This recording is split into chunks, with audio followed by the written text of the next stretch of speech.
Aquí. Aleluya. Sí. Eso le digo yo siempre a mi hijo, a Isaac. Le digo, gózate cuando estés tocando. Así que debería aplicármelo a mí también. Así que antes de nosotros comenzar, quiero darle las gracias al pastor por la confianza. Y para los que no me conocen, ya el hermano Wilmer dijo, mi nombre es Leonel Santos. Y estamos aquí para servir. Yo le voy a pedir a mi esposa que ella levante una oración para que el Señor sea moviéndose y que me quite yo y se ponga Él en esta hora.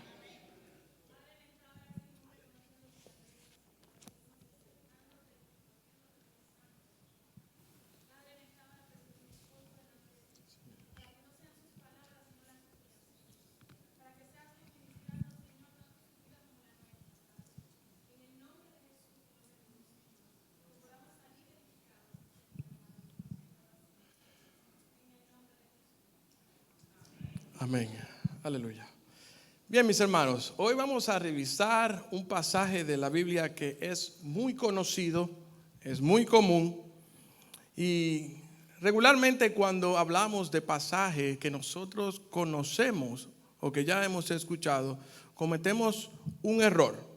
Y es que como lo hemos escuchado, ya hemos oído, ya hemos estudiado el pasaje, cuando alguien más lo trae, pues simplemente nos echamos hacia atrás y dejamos que otros que tal vez son visitas, que son nuevos o que son recién convertidos, escuchen la palabra y no necesariamente yo que ya la escuché. Entendiendo que tal vez ya lo sé, lo que revela el Señor en su palabra, en ese texto en particular. Pero la verdad es que si estamos escudriñando la palabra del Señor con el interés de aprender de ella, Dios revela cosas nuevas, diferentes, una enseñanza que tal vez en el momento que usted la estudió, usted no la capturó. Yo espero que este día sea como eso, que vengamos abiertos a escuchar lo que el Señor puede decirme a través de un pasaje que ya lo he escuchado tantas veces. Y ese pasaje está en Marcos 4. Si lo pueden buscar, por favor, Marcos 4, versículo 35 hasta el final. Y cuando digo el final, hermano, no se asuste, realmente son 7 versículos que vamos a estar leyendo en este día.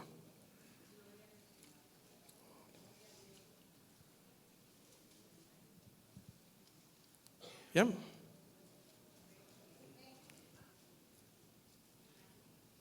Excelente, entonces vamos a leerlo. La palabra se lee en el nombre del Padre, del Hijo y del Espíritu Santo y leemos Marcos 4:35 en adelante. Aquel día, cuando llegó la noche, les dijo, pasemos al otro lado. Y despidiendo a la multitud, le tomaron como estaba, en la barca, y había también con él otras barcas. Pero se levantó una gran tempestad de viento y echaba las olas en la barca de tal manera que se anegaban. Y él estaba en la popa, durmiendo sobre un cabezal. Y le despertaron y le dijeron, maestro, ¿no tienes cuidado que perecemos? Y levantándose reprendió el viento y le dijo al mar, calla, enmudece. Y cesó el viento y se hizo grande bonanza. Y les dijo, ¿por qué estáis así amedrentados? ¿Cómo no tenéis fe? Entonces temieron en gran temor y se decían el uno al otro, ¿quién es este que aún el viento y la mar le obedecen?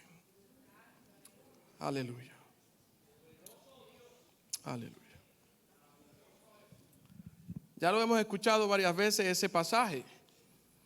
Mas sin embargo, este pasaje viene justo después de las parábolas del reino de los cielos. La parábola del sembrador y la semilla caída en diferentes terrenos, en diferentes tierras, que representan cada condición de nuestro corazón, o diferentes corazones. La parábola del sembrador, de cómo esa semilla cuando es sembrada germina tal vez durante la noche, eso no lo sabemos porque mientras el labrador está durmiendo, esta semilla brota y crece. Es como la parábola del grano de mostaza, el reino de los cielos, y cómo esa semillita tan pequeña, tú la siembras en un principio siendo la semilla más pequeña, pero eventualmente produce una de las mayores o si no la más grande hortaliza que existe. Y habiendo enseñado esto y caído la tarde, él decide ir al otro lado y les dice a sus discípulos, vamos al otro lado. El texto no dice por qué Jesús quería ir al otro lado, pero de lo que conocemos de Jesús, podemos decir que realmente él lo que quería era ir al otro lado y llevar la palabra de salvación, la buena noticia de que el reino de Dios se había acercado a otro grupo que tal vez se encontraba del otro lado para exponerlo a él mismo. También hay algo que sí sabemos y es que aparte de ir y predicar el evangelio al otro lado, él tenía un plan para sus discípulos. Él quería hacer esto en la mente y en el corazón de ellos. Era una noche de revelación. Dios, Jesús, quería revelarse él mismo a sus discípulos, pero a su vez también quería revelarle a su discípulo algo acerca de ellos mismos. Es interesante lo que sucede a partir de aquí. Vemos a Jesús implementando un poder sobrenatural contra la naturaleza para calmar la tempestad. Ejerciendo su poder para calmar la naturaleza. Si usted lo lee hasta el capítulo número 6, usted se da cuenta de cómo Jesús no solo aplica su poder en contra de la naturaleza, sino que llega a la ciudad de Gadara, viene y se encuentra con el gadareno y ejecuta un milagro de liberación a este hombre que tenía legiones de demonios dentro de él. Es liberado. Encuentras a Jesús ejerciendo su poder en la hija de Jairo, muerta, mas Cristo la devuelve a la vida. Sana también a la mujer que estaba con una hemorragia por 12 años consecutivos. Una y otra vez mostrando su poder absoluto frente a las circunstancias habidas y por haber que usted y yo podamos pasar mientras estemos viviendo aquí. En esta ocasión los discípulos durante esa tormenta iban a ser por primera vez testigos del poder de Jesús en contra de la naturaleza o tal vez quizás en contra de lo que aquello ellos podrían temer más que cualquier otra cosa. Entendiendo que ellos eran pescadores de profesión. Una tormenta impredecible para ellos. Y la razón por la cual esta tormenta podría ser impredecible es porque donde estaban, en ese lago, en ese mar, resulta, y viene al caso, que está localizado 700 kilómetros por debajo del nivel del mar. Pero a su vez tiene alrededor colinas y montañas que se alzan a 2,000 pies de altura.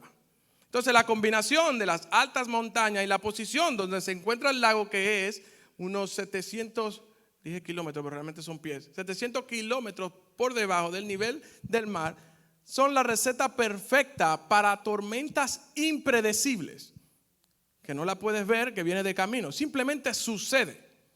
Y si te agarró la tormenta, pues entonces tienes que lidiar con esa tormenta. No tienes forma de saber que cuando saliste, viene una tormenta. ¿Qué sucede? Que esto Jesús lo sabía. Pero también lo sabían los pescadores, los discípulos sabían que ocurrían tormentas de repente. Más sin embargo, ellos sabían muy bien que eran tormentas que sucedían con mayor fuerza en sus vientos en las tardes. Por eso ellos pescaban de noche o en la mañana temprano para evitar estas tormentas sorpresivas. Era la mejor condición para ellos poder pescar en este lago. Entonces, esta es la primera experiencia de los discípulos en medio de una tormenta, mas sin embargo no iba a ser la única.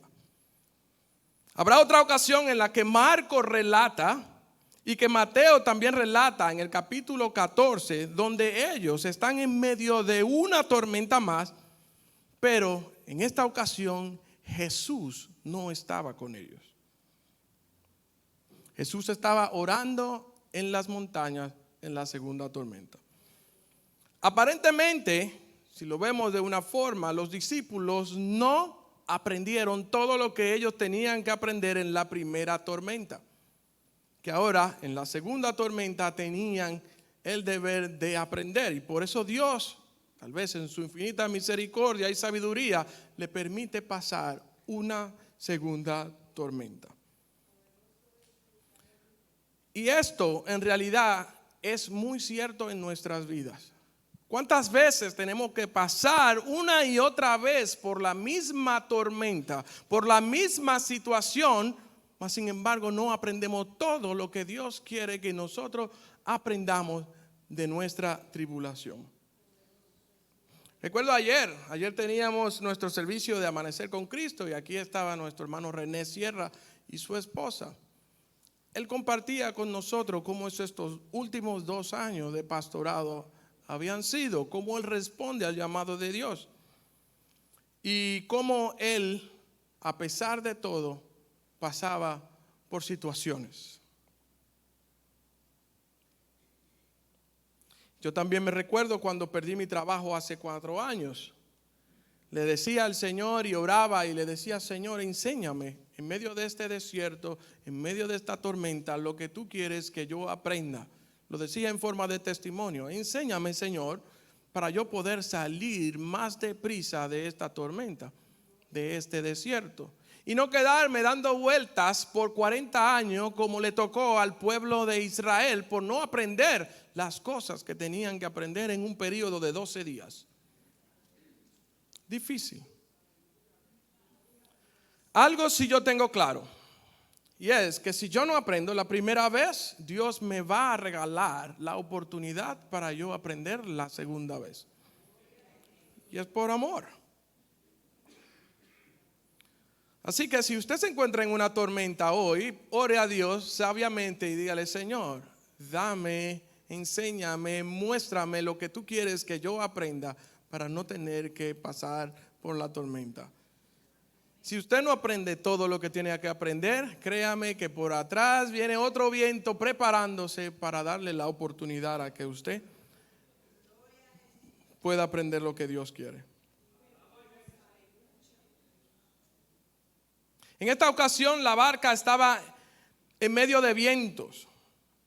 Olas azotaban la barca. Vientos huracanados y olas tan altas que la barca empezó a hundirse. Estos hombres eran hombres pescadores. Tenían el conocimiento, tenían la experiencia de pescar y habían probablemente pasado todas las circunstancias habidas y por haber dentro de ese ambiente. Ellos sabían exactamente cuál era el problema y a lo que se estaban enfrentando, y por eso estaban aterrorizados de la situación en la que ellos se encontraban. Esta tormenta de la naturaleza, en este caso, tiene mucha similitud con tormentas que nosotros podamos tener emocionalmente en nuestras vidas, donde Jesús nos lleva prácticamente de la mano, nos deja la tormenta para enseñarnos exactamente lo que Él quiere que nosotros podamos aprender en medio de la tormenta. Son tormentas emocionales, pero son tormentas reales. Y hago énfasis porque si la experiencia que los discípulos pasaron en esa tormenta fuese, o ellos simplemente pudieran captar, wow, Dios tan poderoso que tiene el poder de callar el viento y calmar la mar, pues entonces hubiese sido una pérdida de tiempo. Fuera muy triste que ellos no pudieran interpretar o extraer algún contenido teológico de ella. Hubiese sido de mucha lástima que no se hubieran podido dar cuenta de lo que Dios quería revelarle en esa tormenta. Y yo creo que ocurre muchas veces donde hemos pasado por diferentes tormentas, donde al final usted puede decir, wow, pasé por un proceso, pero Dios estaba conmigo. Pero ¿qué sucede? Que tú pudiste sentir la presencia de Dios, de que Dios pudo ayudarte, pero muchas veces nosotros no nos damos cuenta de cuál era el valor de esa tormenta y lo que Dios quería enseñarnos en esa tormenta. Como dijimos, esto no sería la única vez que ellos iban a experimentar una tormenta. Cada tormenta tiene una meta específica. Tiene una meta donde Dios quiere llevarte. Un propósito definido y diseñado por Él. Porque como todas las cosas cooperan para bien para todo aquel que cree y conforme a su llamado han sido. Gracias, hermano. No podemos quejarnos acerca de la tormenta, porque si yo soy un hijo de Dios, debo de entender que a través de la tormenta Dios va a glorificarse y va a ser de bien para mi vida. De esa misma manera, cada tormenta no solo coopera para bien, sino que tiene un propósito, porque Dios no es solamente quien la levanta, sino que también la orquesta. Ya sea que Él envíe la tormenta directamente, y quiero ser claro, no nos confundamos, tormenta no es tentación. Pero Dios puede enviarte una tormenta o puede permitirte pasar por una tormenta, entendiendo que Él tiene el control de toda la tormenta. Nosotros experimentamos dos tipos de tormentas. Pueden ser tormentas correctivas o pueden ser tormentas de perfección. Tormenta correctiva es cuando Dios nos disciplina. Y tenemos la tormenta de perfección cuando Dios emplea su obra para que nosotros podamos ser santificados y separados para Él. En este caso, si leemos y nos damos cuenta, anterior a la tormenta, los discípulos no hicieron nada que nos hiciera pensar que ellos estaban pasando por una tormenta de corrección.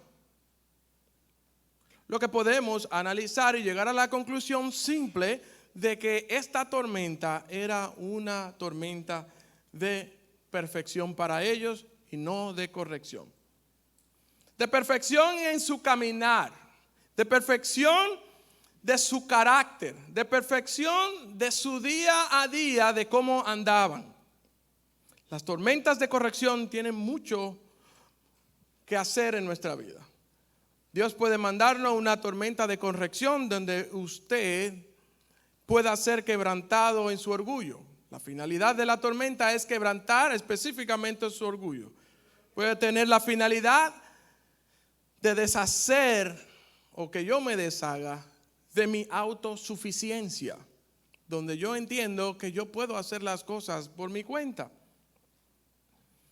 Pero también puede conseguir que podamos romper un mal hábito que hemos estado cultivando a través de los meses, tal vez años.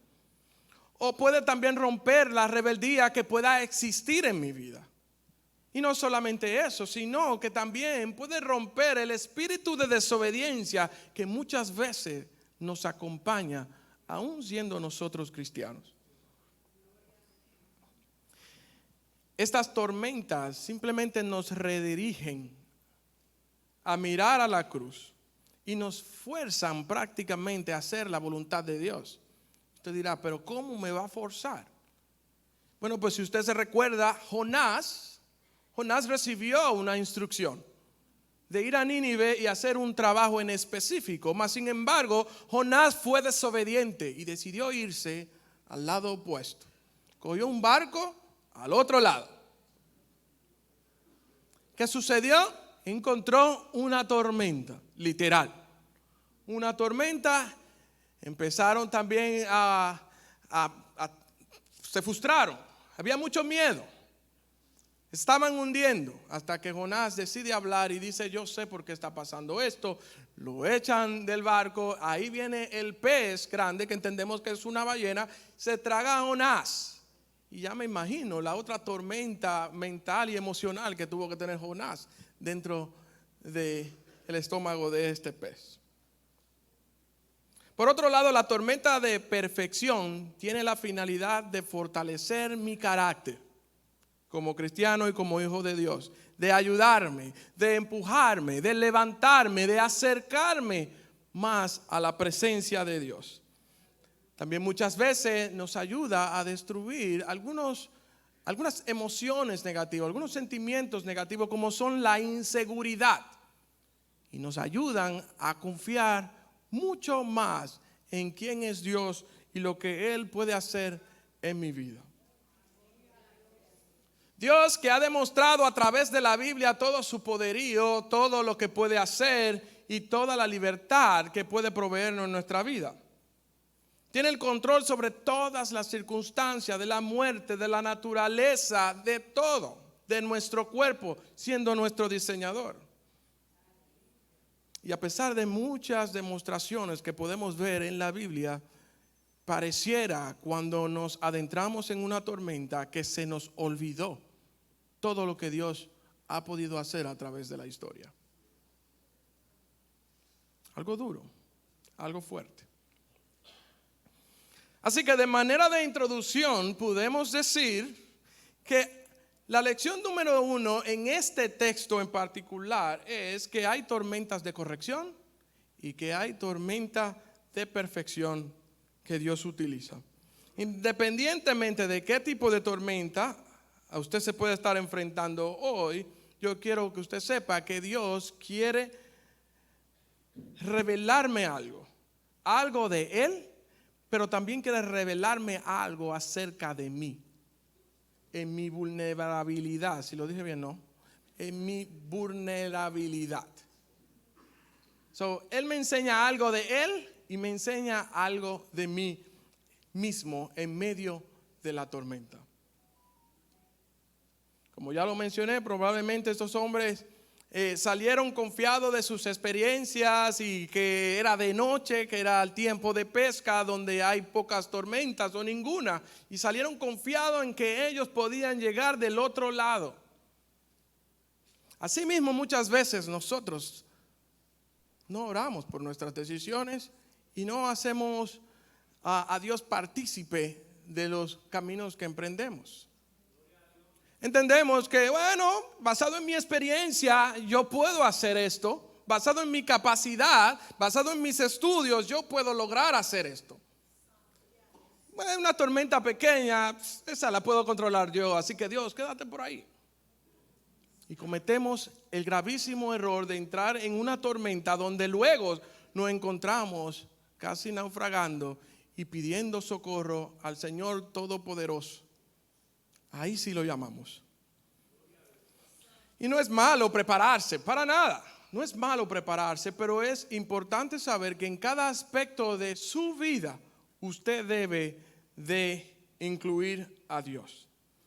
¿Por qué? Porque su palabra lo revela y dice, separado de mí nada podéis hacer. Y si yo no puedo hacer nada, nada significa nada.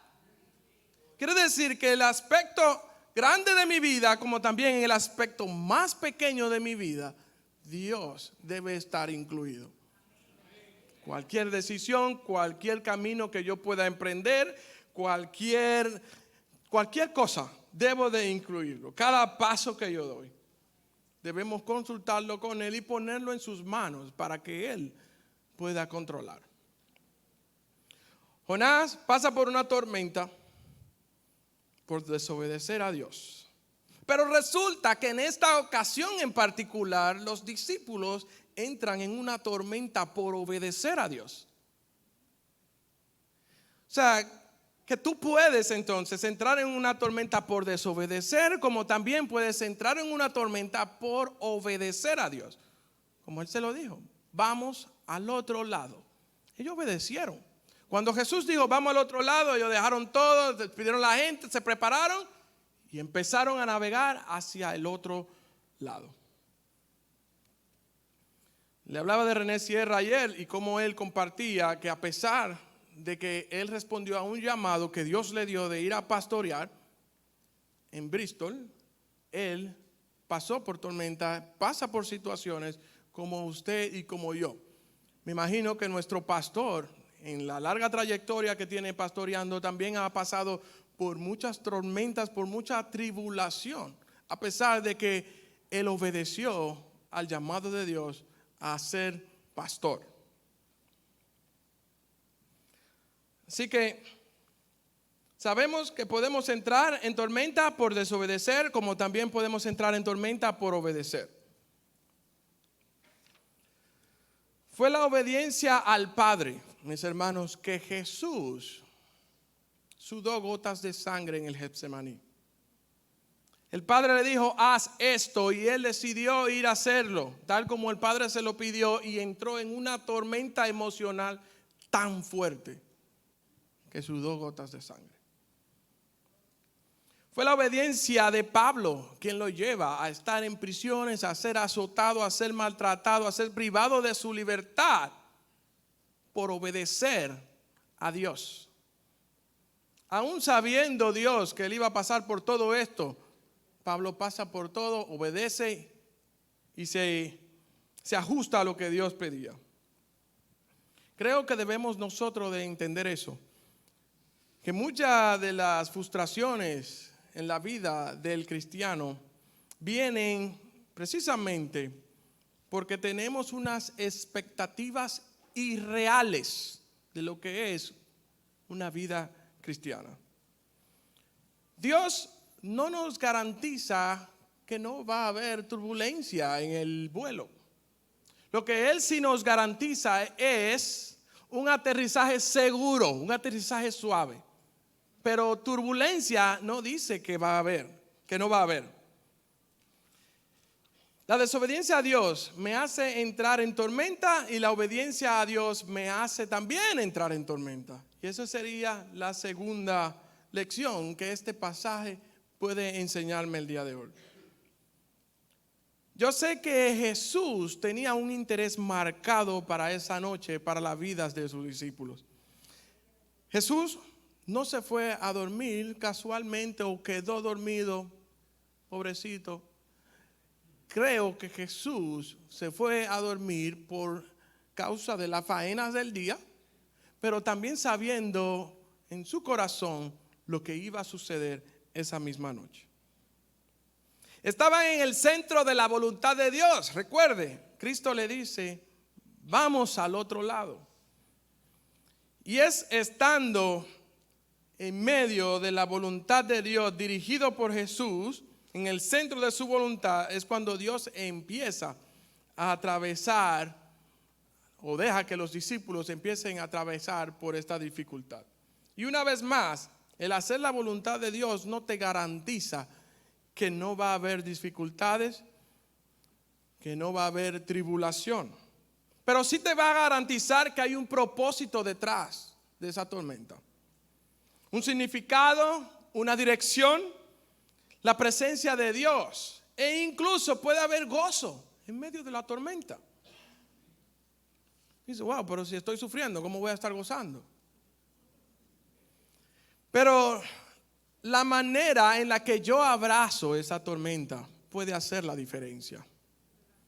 Por la manera en como yo acepto mi experiencia personal de esa tormenta hace la diferencia. Por la manera en como yo le doy la bienvenida a esa tormenta puede hacer una gran diferencia y usted puede sentir gozo. Como el apóstol Pablo decía, por tanto me gloriaré en las tribulaciones. Y por eso es que Pablo experimenta gozo en medio de la tormenta, en medio de la tribulación. Porque él no la rechazaba, ni tampoco se airaba en contra de la tormenta, sino que él la recibía de parte de Dios. Y él mismo escribe, yo me glorío en las tribulaciones, conociendo que el poder de Dios se perfecciona en mis debilidades. Qué hermoso. Hermanos, en realidad, aunque este libro contenga toda la información acerca de la fe, yo le garantizo a usted que luego de que usted se llene de toda la información, usted tiene que poner ese libro a accionar en su vida. Todo el contenido debe llevarlo a la práctica. Si no, es simplemente como que usted tomó un examen de manejo. Usted ve, usted estudió para el examen escrito, pasa el examen teórico, pero eso no quiere decir que usted tiene la licencia para poder manejar. Usted tiene ahora que poner en práctica lo que aprendió teóricamente y probar que usted está capacitado para manejar. Y ahí se le otorga su licencia. Y Jesús estaba consciente de que la fe se desarrolla poco a poco. Que la fe debe ser tratada. Que el ser humano debe pasar por tormentas para desarrollar aún más su fe. Y claro está, sí, la fe viene por el oír la palabra de Dios. Mas sin embargo, hay otras cosas que siguen consecuentemente para poder agrandar esa fe una vez recibida. La experiencia de ayer no fue la última. La tormenta que usted pasó hace poco tiempo no es la última. Ni la que está pasando ahora no es la última. Mas sin embargo, esa tormenta es la que lo prepara a usted para la próxima. Así que procure aprender bien qué es lo que Dios quiere mostrarte en tu vida en particular, en mi vida en particular, para poder entonces pasar de nivel. Y es una preparación, lógicamente, para la próxima, pero si lo podemos buscar un ejemplo, es como si usted está en la escuela, en la universidad, y usted tiene que cursar cierta materia, ciertas clases. Ahí está dentro de la clase que usted tiene que tomar para entrar al reino de los cielos: tribulación 1, tribulación 2, tribulación 3, 4, tribulación 18. Muchos niveles de tribulación que nosotros debemos de pasar por tormentas, para luego entonces graduarnos con honores y poder entrar al reino de los cielos. No por obra, sino dejarnos moldear en obediencia a nuestro Señor. Pero Jesús nos va enseñando poco a poco como hacía con sus discípulos. En esta ocasión Jesús estaba allí, pero como ya mencionamos, los discípulos enfrentarían otra tormenta más. La misma condición, en el mismo lugar, ellos iban a experimentar otra tormenta. Muchas veces decimos, estoy en prueba y yo sé que Jesús está conmigo. Tenemos una certidumbre de que Él nos escucha, de que Él nos dio una palabra, una salida. Tal vez un hermano o una hermana se nos acerca en medio de la dificultad y nos dice, Dios te dice, recibe paz. Y podemos estar tranquilos, tenemos la certeza de que Dios nos va a llevar al otro lado, que Jesús está conmigo, puedes sentirlo. Pero ¿qué pasa cuando no puedes sentir la presencia de Dios? Cuando pierdes la capacidad de sentir que Dios está contigo en ese momento de dificultad. Hay momentos en que la tribulación, el mismo Jesús pasó tal vez por este momento cuando estaba en la cruz, que se cuestiona, le dice, Padre, ¿por qué me has abandonado? Hay un momento en nuestra vida como cristianos, en algunas tormentas, donde perdemos la sensación de que Cristo, de que Dios está conmigo a mi lado y que yo puedo despertarlo en cualquier momento y decirle, Señor, estoy pereciendo. Uno de estos ejemplos, uno de los mejores ejemplos de esto está en el libro de Job. Job, un hombre que estaba consciente de que no había hecho absolutamente nada llega un momento que se frustra y dice, Dios mío, ¿dónde estás? Quiero hablar contigo. Y se planta y dice, no, yo quiero hablar contigo. Porque él no sentía la presencia de Dios, no veía que Dios estaba trabajando en su vida. El caso del profeta Habacuc, que está en su generación, una generación que está totalmente corrompida. Y él llega a un momento de frustración que dice, ya yo no puedo más, yo me voy a sentar en esta torre a esperar que tú vengas a hablar conmigo y yo te voy a preguntar muchas cosas. Yo quiero que tú me ayudes a comprender. Se detiene y dice, no doy más porque no siento que tú estás aquí. Difícil cosa. Porque es fácil tener fe, sí, Dios está ahí. Pero en esos momentos donde no sentimos su presencia, ahí es donde entonces debemos estar seguros de que Dios está ahí. Los santos, los primeros santos le llaman a esto la hora oscura del alma, donde perdemos la capacidad de sentir la presencia de Dios. Pero esto es parte del entrenamiento. Dios te va a demostrar, yo estoy aquí contigo en esta tormenta, te lleva al otro lado, pero luego te deja a ti pasar creyendo que estás solo, para que puedas confiar en Él. Para que no confíes en sentimientos, sino confiar en Dios, en la revelación dada por Dios. Alguien dijo en algún momento, cuando tú no puedas sentir a Dios con tus sentimientos, con tus emociones, siéntelo con tu fe. Sencillo, siéntelo con tu fe, con la fe en lo que fue revelado, en la fe en lo prometido en su palabra. Y esto yo creo que sería la lección número 3 de este pasaje. Y lo voy a repetir, cuando no puedas sentir a Dios con tus sentimientos, con tus emociones, siéntelo con tu fe. Con tu fe. Leonel, pero es que Dios me ha abandonado. Mentira. Si Dios te dice claramente, voy a estar contigo hasta lo último, hasta el final. Confía en esa promesa. Leonel, pero es que yo siento que Dios como que no me ama. Mentira. Si dio a su Hijo unigénito para que tú tengas vida eterna y puedas ser llamado también hijo de Él. Y si tú eres su hijo, ¿cómo no te va a amar? Él lo va a hacer. Él lo va a hacer.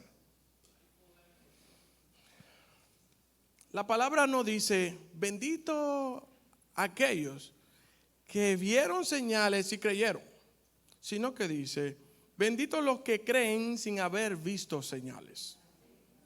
Las señales son dadas, lógicamente, para que uno pueda creer en Dios definitivamente. Pero si usted constantemente necesita señales, milagro tras milagro, para usted poder permanecer firme en los caminos de Dios, si ese soy yo, pues alguien debe de decirme, tu fe necesita crecimiento. Alguien debe de decirme, tu fe es inmadura y debe ser alimentado con lo que fue diseñado para alimentar la fe. Y eso es la palabra de Dios. Eso está diseñado específicamente para eso. Para que usted pueda alimentar su fe y no vivir de milagro en milagro y de señales en señales, para mantenerte firme creyendo que Dios está ahí para salvarte y que te ha dado vida eterna.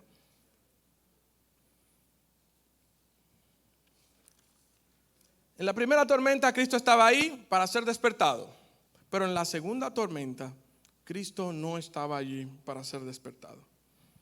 Ellos tenían que aprender a confiar en Dios.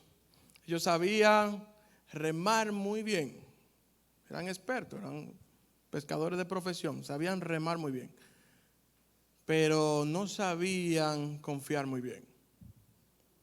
Muchas veces nos confiamos en nuestras propias fuerzas sin entender que Él es el que nos lleva al otro lado, que Él es que Él nos da la salida y que no necesariamente debemos confiar en mí, en yo, sino que Él está ahí para también ayudarnos a entender, nada puedes hacer fuera de mí.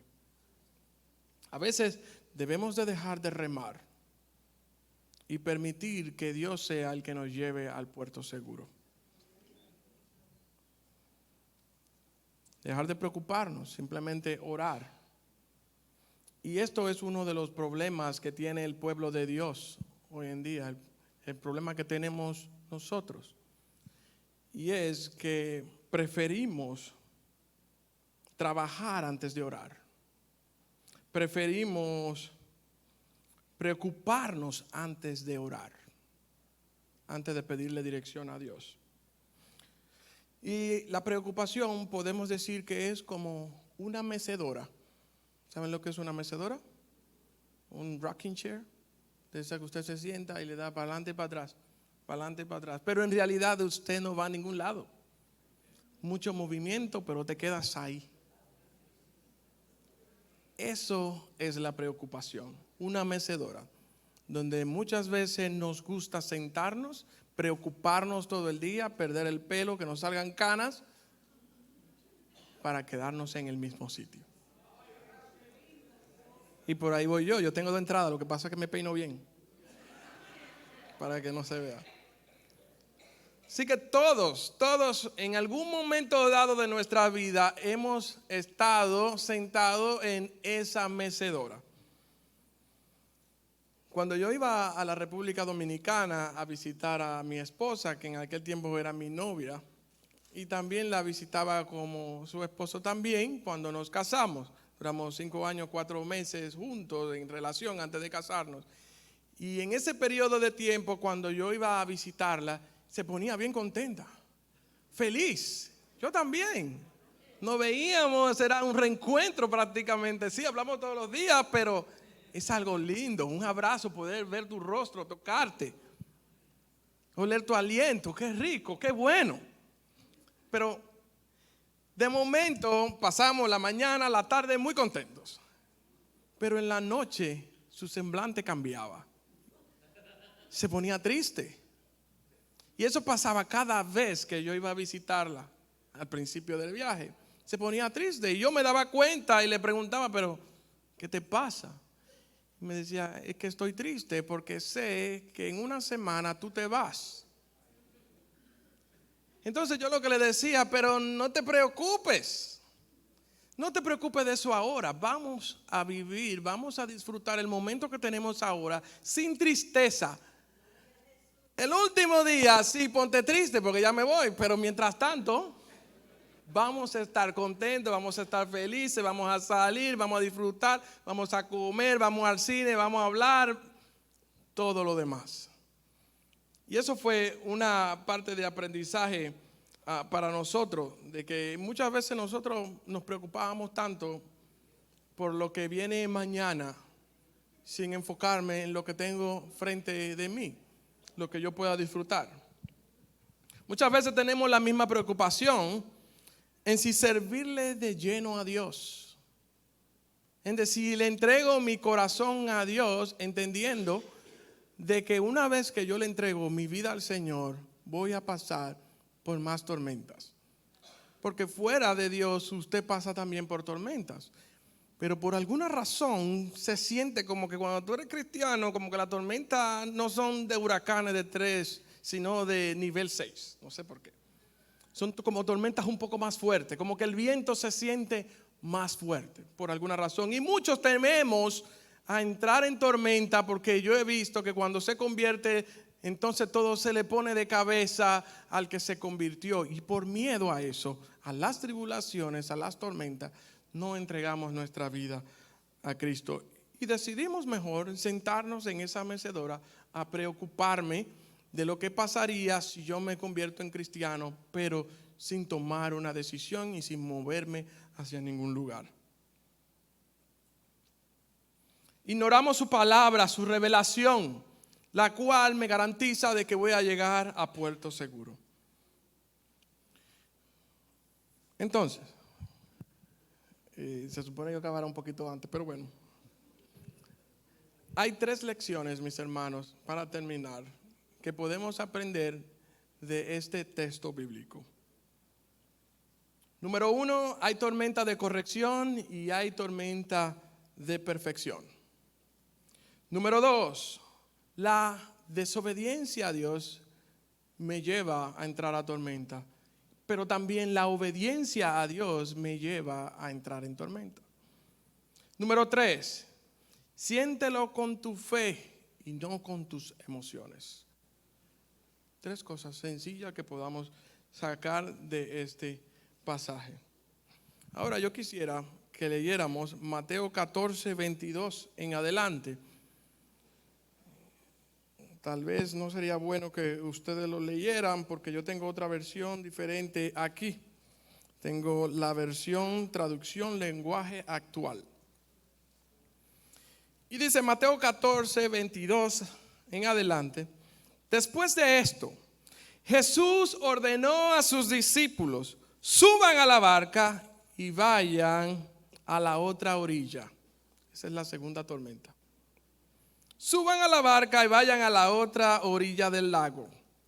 Yo me quedaré aquí para despedir a la gente y los alcanzaré más tarde. Cuando toda la gente se había ido, Jesús subió a un cerro, a una montaña, para orar. Allí estuvo orando hasta que anocheció. Mismas condiciones, prácticamente la misma hora de la tormenta número 1. Y allí estuvo orando hasta que anocheció. Mientras tanto, la barca ya se había alejado bastante de la orilla. Navegaba contra el viento y las olas la golpeaban con mucha fuerza. Es la segunda tormenta. Estaba todavía oscuro cuando Jesús se acercó a la barca. Iba caminando sobre el agua. Los discípulos lo vieron, pero no lo reconocieron. Y le dio miedo y gritaron a gran voz: ¡un fantasma! ¡Un fantasma! Enseguida Jesús le dijo: cálmense, soy yo Jesús, tranquilo, no tengan miedo. Entonces Pedro le respondió, ¿saben cómo es Pedro, verdad? Señor, si realmente eres tú, ordena que yo camine también sobre el agua y vaya hacia donde tú estás. Y Jesús le dijo: ven. De inmediato, Pedro bajó de la barca, caminó sobre el agua y fue hacia Jesús.